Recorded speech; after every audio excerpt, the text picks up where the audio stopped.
end-to-end video of how to install a Porsche factory-style trailer hitch on a Cayenne.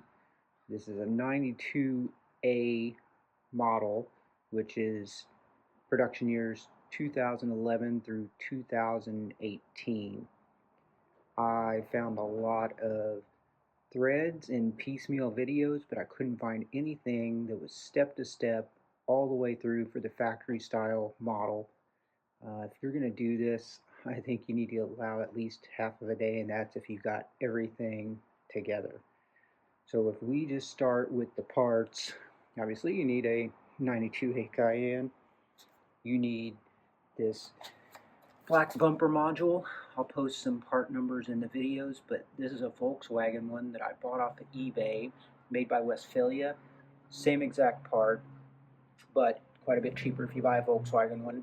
You need 8 of these mounting bolts, 4 on each side. You need the bracket for the control module.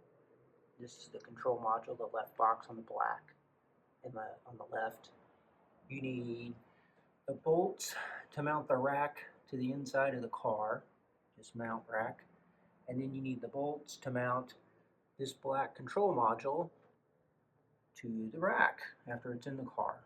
You may have this rack already in your car if you've got the tuner or if you've got the park assist, but if you don't have either of those features, I don't think you'll have the rack inside your car already. And then you'll notice on this circular area here, there is an adapter, I think it's called the APPLICABILITY, which is used so that you can convert the wiring harness that you have for this to something that most US trailers will use. And that is this black plastic flip thing. And then you need the bolts. You can get these at Ace Hardware. They'll allow you to mount this adapter into that segment. You need a wiring harness kit. You want to be really careful if you order one off of eBay that some of them show part of the harness, but it's actually cut in half. And there's a lot of pieces in this kit. But you can buy this kit from one of the Porsche dealers that sell parts at a discount, like Sunset or Delaware.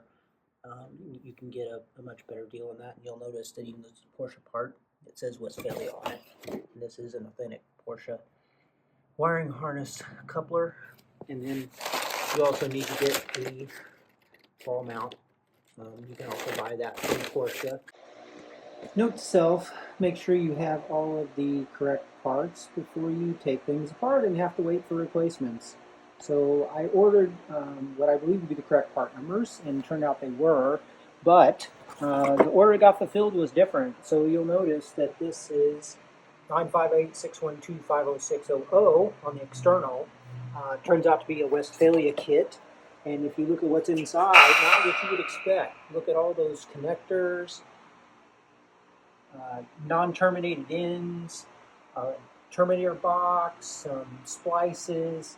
So this is not the kit you want. Same part number. I ordered from a different vendor. This is what you want. It's basically a cable. It's got one circular connector, and then it's got 2 rectangular, 1 green, 1 black.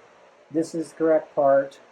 This is the one that I got from FBC Euro, I believe it was. There are panels that you are going to need to remove that are not accessible directly, meaning you have to take off one panel before you can get to the fasteners for another. That means you're going to have to take off this bottom part, which is where you would expect the receiver for the trailer hitch to go. But to get to that area, which is where the main mounting bolts to the frame, you also need to take off this bottom part of the bumper. In order to get access to that, you have to take off the tail lights. And in order to get access to the tail lights and the fasteners for this, what this Porsche calls the apron, you also have to take off this inner part of the lining. Now, some places will say that you need to take off this entire lining for the wheel well, but you can actually get access to what you need to if you just take off 3 T25 Torx. And credit where credit is due, if you were just doing an aftermarket install U-Haul actually has some really nice videos that show you where these fasteners are, and their production quality is better than mine. But if you're doing the factory install, if you follow with me, I think I'll get you all the way through it.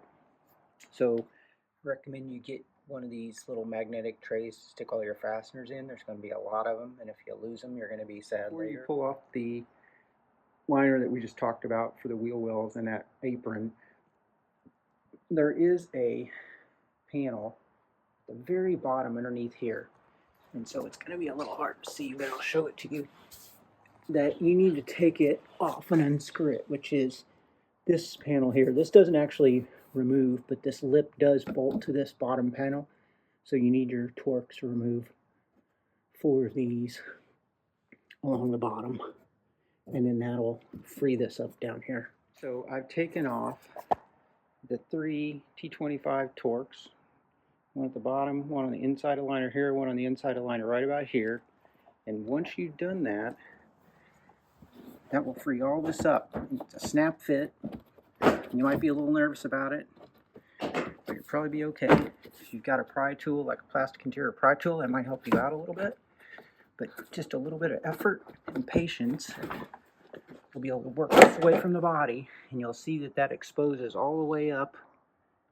And you can see the tabs here and the clips here, where they go into some of these mounting holes, and that gives you access to these. They look weird. They're also T25 Torx, and that will free up this panel. To the tail light, you have to take off this plastic cover. There's screws underneath.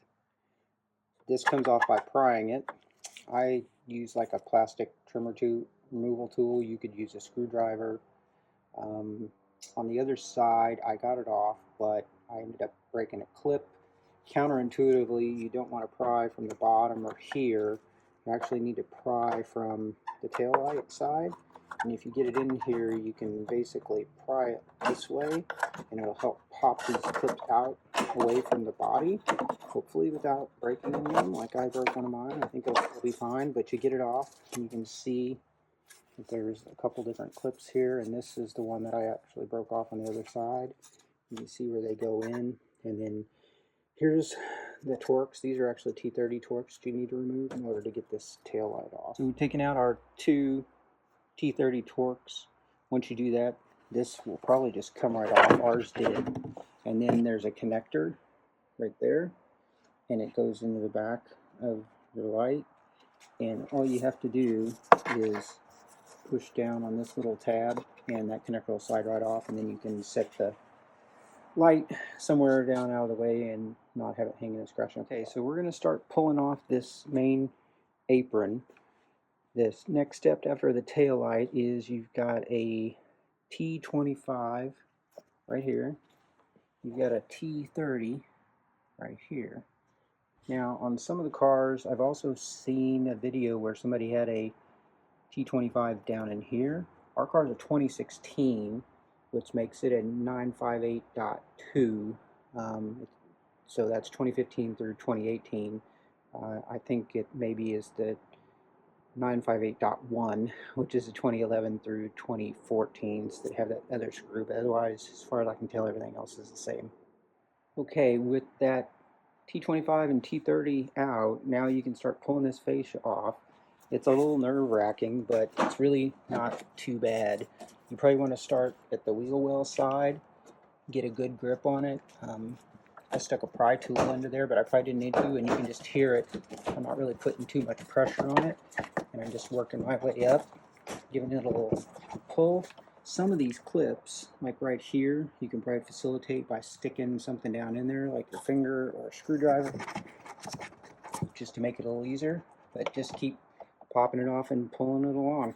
So before you pull the fascia off, there is one more T25 that needs to come. It wasn't holding on this strip, which is where we started, but it is holding off this fascia. And so it is in the wheel well. You can see that I'm hung up on it down here in the body. It's not a big deal. I didn't break anything. Fascia officially disconnected from the body. There's some electrical stuff in here, a couple wiring connectors that you'll want to unplug. Most of these decided to disconnect the clips from the body side because there's only 2. which means then that you can leave the rest of this harness all clipped in here. Okay, so we're going to take off the main bolts here. There's 8 of these. They are 18 millimeter hex head sockets.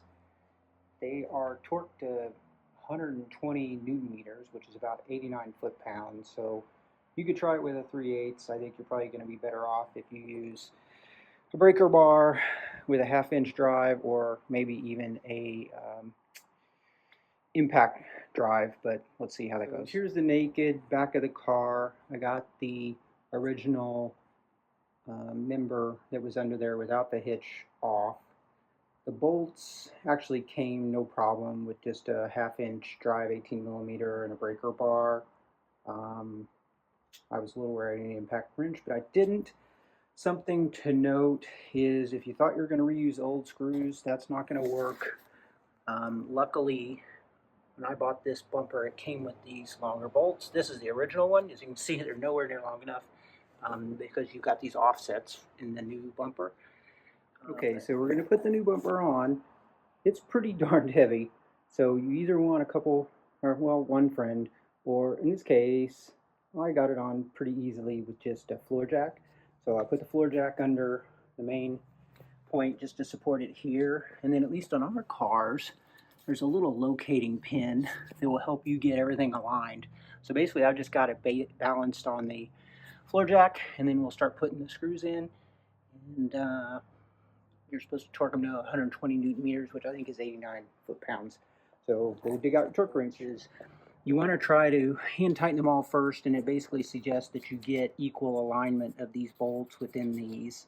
The parts list doesn't include Loctite or washers or anything. So basically it's just these bolts, torque them down, and then that's you know, get them aligned best you can so that they're evenly spaced, and then that's it. Okay, we've got the main hitch on.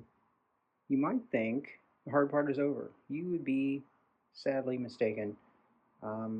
The next part is to get to where the control unit goes. There is very little documentation, even if you buy an all data subscription.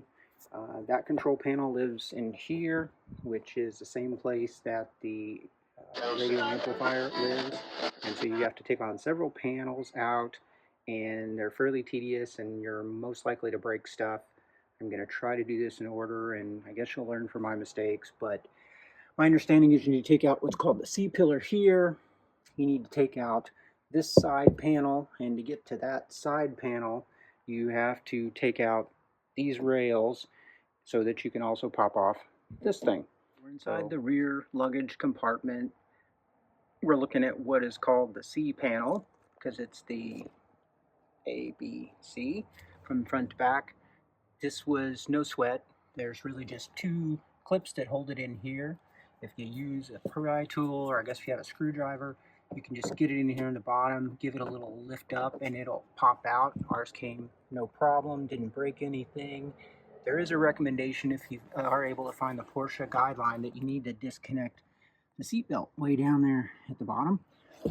But I don't think we really need to do it for this. This worked out all right. Something worth noting is you only need to do this on the passenger side, because this is the side that you have to get to this panel for the amplifier, which is where the control unit for the trailer lives.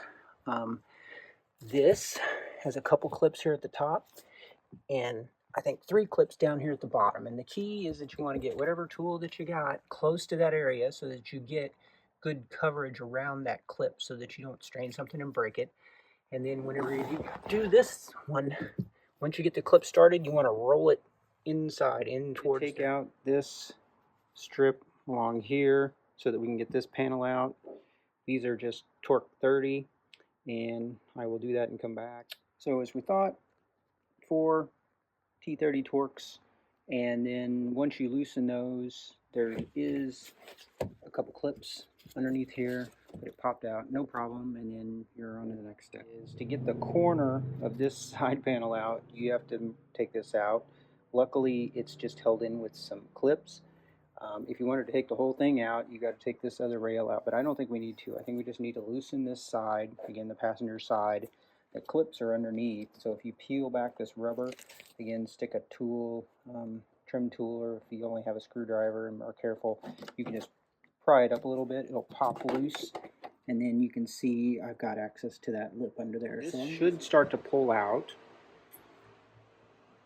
This also should just pop off, being held in mainly by a couple clips underneath this rubber portion, and it'll hang there, which will now expose this torque screw. So we're going to take that one out next, and I believe that's the last of the screws, and then the rest of this just snaps into place. This fastener right here has been the bane of my existence for too many minutes today. I think I have discovered the secret. So in a video I found regarding the amplifier, somebody said that you basically just pry this whole thing out where it might be threaded. So, well, I screwed the pooch on that fastener. I did get it basically by having the head snap off, and I don't know if you can see it very well, but it does appear that it is threaded, which I don't know how you were supposed to get it unfastened when there was no head and no slot and no area for anything to go into to give you any torque to get it out. So that's a real big frustration for today, and I hope So here's the clip. This is the one that I broke off. This is the one that was near the seat belt, same style of clip. It's basically captured, threaded, and of course as it screws in, it expands, which is kind of like a drywall anchor. Okay, I thought we had everything ready to take this panel out. It's very close, but there's another T25 down in there. It's going to keep this from coming apart. So right here by the seat belt, you can see it, but down in there. Okay, with the stupid clip out of the way and that other clip removed from over here by the seat belt, we were finally able to get the entire panel out, which gives access to this. Next up, take off the amp. It is 3 T30s. We're going to work on the control unit. This is the Westphalia. That is the same model that Porsche is supposed to use. I don't know if it's programmed, so we're taking a flyer on that. Could be an expensive trip to the dealer. If not, you need these two bolts to mount to this bracket. Here's the part number. And then this bracket is held in with those 5 bolts to the body. So now that we have the right wiring harness, we're going to start at the trailer connector and work our way back. When you buy the harness, it's going to have this connector, which my understanding won't work with most trailer hitch adapters in the US. So you need to buy this APPLICABILITY thing. The part numbers are readily available on the internet. The connector on the back can only go into this plug one way, and then once that's in there, you can feed it in to this hole on the back, which already has holes, so it'll make in here. Then we're going to run our cable starting at the hitch side and take it underneath the bumper. And if you look at this, already mated on this cable are these plastic push fit connectors. Looks a bit like a zip tie. And there are holes integrated into the bumper. There's one here on this little flange, and then the rest of them you will find are actually up underneath. So one here, and another here. And you're going to fish that around, and I'll get that started, and then I'll show you where to take it after you get out past the edge of the hitch bar. To mount this bracket to this point on here, you need 4, I think technically they're called machine screws. They, as I recall, they're M6 by 15 millimeter. The ones that came with the bumper were pretty rusty. I just went to my local Ace and I bought stainless steel ones just so I didn't have to worry about them rusting. All it needed was a Phillips screwdriver because there are capture nuts on the back of those 4 holes for the bolts. The included little clips with the zip ties work great. They're basically already in the right position. You just push them in those holes and follow it around. And then you have a stud here on the outside with this little hole, again also conveniently already there, so we're just going to push that onto that stud. And then to get it into the body, there is what they call a dummy plug. And so if you look underneath here by the rear passenger tire, there's a dummy plug here at the bottom. And then if you go look inside, because hey, let's just make sure we're not doing something silly, there's the plug. I don't know if you can see it because of the lighting very well, but there's the plug on the interior. So we're just going to pop that one out, and then we're going to utilize the plug that's already on this wiring harness, and that'll seal in that same position. Note to self, when you run this black cable to connect it to the box, you're going to need to run it behind this existing black plastic bracket, because if you ran it the way that I did, hanging on the outside here, then you won't be able to get the bracket into position. So make sure you run this behind this black plastic bracket before you plug this in. So we got everything connected. Make sure they're seated good so that you get these bottom tabs to clip in on both of those, and also on your green one back here. Now the orientation of this bracket, not very intuitive, at least to me, but these two tab top holes, they're going to go into these two holes in the body. And then this lower tab goes behind this black bracket. And then underneath, there is again a captured hole underneath there, and that's where you're going to take your 3 bolts and bolt this in.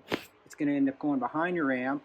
If you've got the TV tuner, or I don't know, what is it called, Park Assist package, then you may already have this bracket, or you may have something installed on top of this.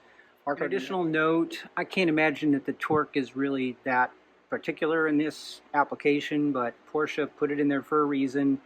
Whenever you're putting the control unit in, the recommended torque is 4.5 Newton meters, so that's 3.3 feet for these. And then when you are ready to put the amplifier in, it has its own torque spec, which says 8 Newton meter, and that is 5.9 foot-pounds. Bracket is mounted in now. It's not very pretty, to be honest. There is some insulation back here. You've got some existing cables for other things that are routed, so you'll just want to be real mindful about where you put those before you push this into place. The bracket is thin, so you might have to do a little bending to get it to fit and get mounted in all points. You probably want to take one last look at where your wires are routed down to make sure they're not rubbing. On our car anyway, part of this heat shield for the exhaust was really close to rubbing on here, and I think it would not take much time before that was wear a hole through that insulation. So be mindful of that. At this point, if you follow the factory instructions, you would put the amplifier back in, all of these interior trim pieces, this back portion of the car. I'm going to elect not to, because I bought this control unit used off of eBay. Don't know for certain what kind of car it came out of, but I suspect it was a Volkswagen Touareg, and it may or may not be working or requiring programming. So rather than put this all back in and have to tear it all apart, I'm going to leave this part here exposed. I am going to go ahead and put all the exterior trim pieces back together so that we can drive the car and have tail lights. None of this should need to come back out because the harness is plugged into everything it should. There's no reason that you would have to reroute it. The hitch itself is all in place. Before you hook this up and you start clipping it into place, I would encourage you to just go around the perimeter and make sure that spring clips are all where they're meant to be, that you've got these snap-in plastic clips where they're meant to be, and that you've got these speed nuts, I think is what most people would call them, all around the edge, and just make sure that you're not missing any of these. It should be pretty obvious, so that when you are done in getting it in position and you want to install this, that you don't have to undo it again because you forgot a clip, lost a clip, or something is broken, and then you got to take it all back off again.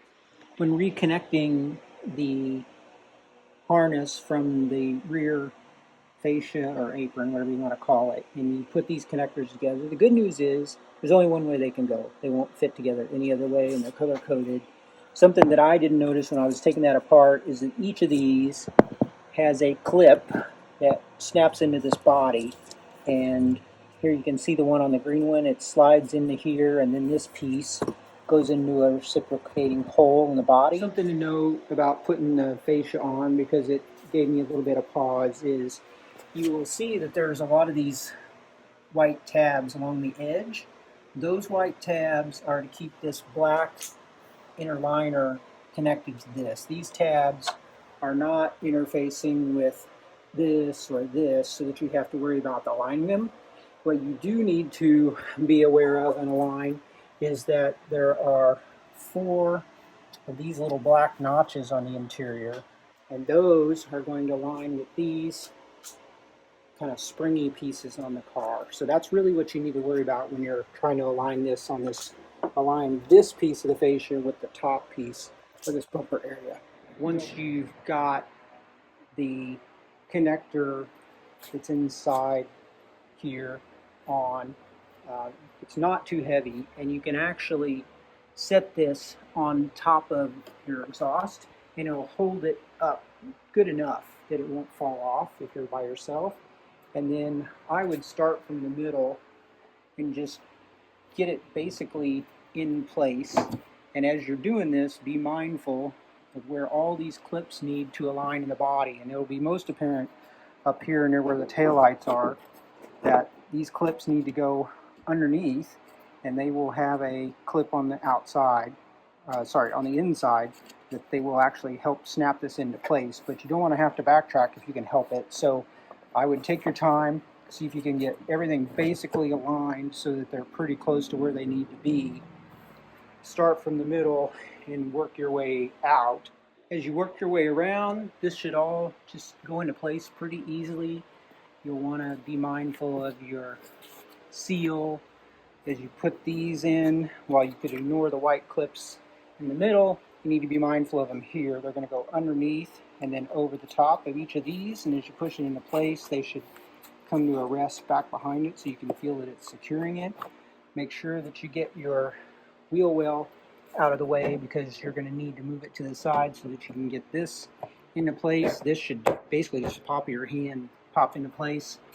And then don't forget that you're going to have to put these Torx back in before you snip that liner off. For these 2 holes, Porsche has nicely given you 2 locating pins with 1 threaded spot. So if you look at this in the back, only one way it can go. Thank you. Before you snap this back on, just take a pass and make sure that all of your little clips and reciprocating spring clips are still there. On ours, we only took this partially off, so don't forget you've got 2 screws there plus 1 down here at the bottom, and then otherwise this is all just going to snap fit in. Ones that we took off of here, just as a reminder, were little black T25s, and then these to hold these on were silver T30s, and then up here underneath the light you've also got another black T25. Once you've got this snapped back on, it should go on real easily. Don't forget you've still got 2 more T25s. There's one down here at the bottom near the tire, and then you're going to have 1 more down here at the bottom that should go through everything. Don't forget those 2. Another good news, taillights only go on one way. Same thing for the plug. Don't forget to put the plug in, otherwise you'll be sad and I'll take this all back apart. So it's going to slide in. It's got an alignment hole and an alignment pin on the back. And then whenever you are ready to screw this in, you're going to end up with a couple of the shorter silver screws, and they had washers on them. So if you're at the point where you're trying to remember which screws to wear, at least for the tail lights, you should be able to find those easily because they were short silver with washers. At this point, you have tested your control unit, which is back here behind the amp, and you should basically plan on reassembling it in reverse as you disassemble it, as you might imagine. There are a couple things to be aware of. When you remove the panels, it's possible that the clips did not come out with the panel, that they stayed stuck in the body, and it'll probably be easier for you to replace those clips before as opposed to trying to slide them back in. So here's one example where the clip would slide in from this angle and then go into the body side, and the clip is actually still stuck in the body. So now I'm at the passenger seat looking back towards, and you can see that right here the clip is still stuck in the body. And here's another example where the clip is still stuck in the body. Now you might be able to fish it into that reciprocating slot, but I doubt it. So I'm going to pull those clips out, slide them into those slots, and then push them back in. Here you can see one that's where it's meant to be, and then it'll go into position where this hole is and slide in, and I think that's going to be an easier installation. Our big troublesome panel back in next. You're going to want to make sure that the clips are present, that you got your guides, you know where they're going to land, that you've got the clips near the front, the guide here. Of course, you need to still have these panels out. If you put them back in for a reason, you need to take them back out. And then we are going to take the front leading edge of this panel, feed it in behind that one, make sure everything lines up, and then hopefully we'll have a good fit. In the front, what I found helpful was to use the rail here as a guide for this slip where it needs to go over, and then you can see where you push this just underneath this panel to some degree right along this edge, and then it will all start to line up, and then you'll also see that your pins on the inside will start to line up with the body pieces. So I would start at the back, fish this forward, then start by trying to align your bottom and your leading edge here, and then it should make it easier to get it to jive. Be aware that for some reason Porsche used two different, very similar rivets in the same place. So this one noticeably smaller, this one larger and threaded. Not interchangeable as you might guess, so pay attention to that depending on which rivet you may have to replace. If you do have to replace one of these rivets, it may not be obvious, but two separate pieces. This one will go into the body first, and then this will act as your capture. For the ones I was taking off, I don't know if somebody had been in there before, it wasn't obvious what the tool was. This is a M3 hex is what it seems to be correct for this one. Base into the body first here, push together,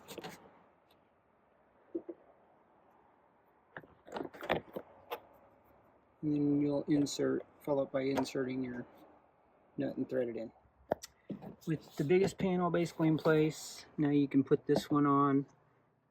Just remember that you've probably got a lot of clips in here and a lot of them want to pop off. If you want a reminder, if there's a hole, there's probably a goal, meaning make sure that you've got a clip down in each of these spots. I actually noticed as I was doing this that I had one missing down here at the bottom. It must have popped off the plastic and fell down inside this crack, but better to know now than later when you have a rattle and you're wondering why.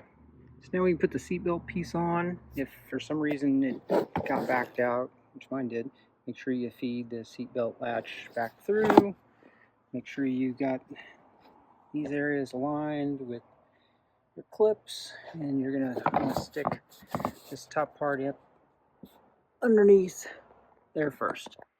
So somewhat annoying dangling piece can go back, similar to the other panels. You just want to make sure that you're looking for alignment with any protruding areas, and then also take a look for clips. Again, mine's stuck in the body, and I think rather than trying to fish these under, I'm going to pull them out of the body, slide them in so that they can snap into place. So now that we've got those panels on, you might want to take a minute and just go around and make sure that you have pulled the weather seal out from behind it. In several places it's going to want to bind up, and it'll probably make your install harder too if you weren't doing it as you went. But if you haven't already, go ahead and pull those out. This trim piece, it seems simple. It can be surprisingly annoying.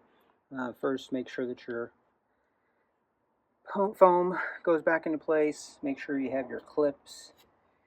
Be aware that the edge needs to go underneath here, so this needs to be free on both sides, and that there's a pretty delicate plastic clip right here, or guide pin, that goes in this section. And so to get that aligned, you want to try to feed in this back edge underneath your weather strip. Otherwise you're going to have trouble prying it back out after you cinch it down. You have this back piece in place under this, but over that, and your weather strip put back Then you're going to secure this grip down. It can only go in one way. Hopefully you still got 4 of these that'll go in, and those are Torx 25. At this point, you might be saying to yourself, Dennis, I have a lot of leftover nuts and bolts. I've heard that's not a good thing. So there's a couple places that you probably have not gone back to reassemble. First, looking at the rear of the car, don't forget that you have, I believe it's 4. One here, and then there's one underneath this bottom part, and then another that is actually back up underneath on the inner portion. And then, don't forget, you also have this metal trim piece, and you should have 4 that go into those, and those are the smaller T25 Torx.